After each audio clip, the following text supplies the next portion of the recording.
আসসালামু আলাইকুম। এই রেসিপিটা কে কে খেয়েছেন? আমি প্রথমে একটু তেল দিয়ে তারপরে ভালো করে একটু নাড়িয়ে নিলাম। নিয়ে আমি মরিচ পেঁয়াজ কুচি দিয়ে দিলাম। এরে পুরাবো সে পর্যন্ত আমি একে নাড়তেই থাকলাম। তারপর আমি একটু হলুদ অ্যাড করব এর সাথে, যাতে একটু কালারটা ছাড়াই, যাতে সবার গায়ে একটু রং দিতে পারে। এখন আমি একটু লবণও দিয়ে দিলাম সাথে অ্যাডজাস্ট করে। লবণ দেওয়ার পর একটু নাড়িয়ে নাড়িয়ে যাতে সবার গায়ে একটু রং দেয় সেই ব্যবস্থা করলাম।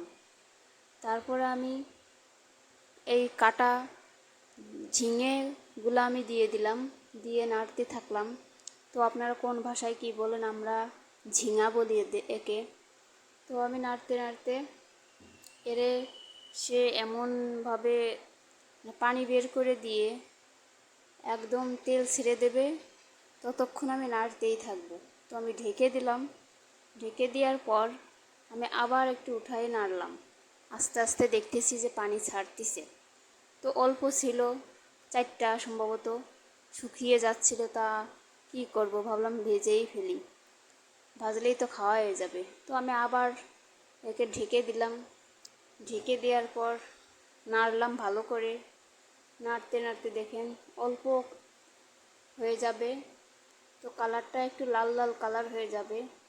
তো আমার লবণ হলুদ ঠিক ছিল, তো আমার আর লবণ হলুদ দেয়া লাগেনি। তো দেখেন অল্প খানিক হয়ে গেছে। তো আমি ভাজিটারে উঠাই ফেলবো, তেল ছেড়ে দিয়েছে দেখেন। তো এই ভাজি অল্প করছি দেখেন, এক বেলায় শেষ। কারণ আমাদের যাই থাকুক না থাকুক, একটা ঝোল তরকারি থাকতেই হবে আর একটা ভাজি থাকতেই হবে, না হলে আমাদের খাওয়া হয় না। তো দেখেন ভাজিটা হয়ে গেছে সুন্দর দেখতেও, কালারটা। ভালো থাকবেন সবাই, আল্লাহ হাফেজ।